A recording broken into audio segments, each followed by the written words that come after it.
بسم اللہ الرحمن الرحیم۔ بہت سے لوگ پریشان ہوتے ہیں قرضے کی وجہ سے، اور اس کے لیے وہ مختلف راستے ڈھونڈتا ہے کہ مجھ سے یہ قرضہ اتر جائے۔ تو اس کے لیے پریشانی کی کوئی بات نہیں، کیونکہ ایک ایسا عمل ہے جو آسان بھی ہے، مختصر بھی ہے، اور اللہ کے نبی صلی اللہ علیہ وسلم نے ہمیں اس کے بارے میں ارشاد فرمایا ہوا ہے۔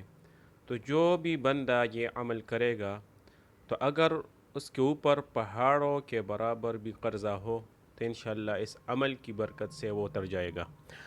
حضرت ابو امامہ رضی اللہ عنہ ایک دفعہ مسجد میں تشریف فرماتے، اور یہ وقت نماز کا نہیں تھا، تو اللہ کے نبی صلی اللہ علیہ وسلم بھی تشریف لائے مسجد میں۔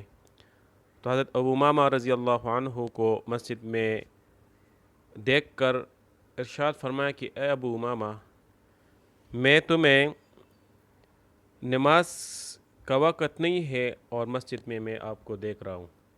تو حضرت ابو امامہ رضی اللہ عنہ نے عرض کیا کہ اللہ کے رسول صلی اللہ علیہ وسلم، غموں اور قرضوں نے مجھے گھیر لیا ہے۔ تو اللہ کے نبی صلی اللہ علیہ وسلم نے ارشاد فرمایا کہ کیا میں تمہیں ایک ایسا کلام نہ سکھاؤں کہ جب تم اسے کہو گے تو اللہ تمہارا غم دور کر دیں گے اور قرض اتروا دیں گے۔ تو حضرت ابو امامہ رضی اللہ عنہ نے عرض کیا کہ ضرور سکھا دیں۔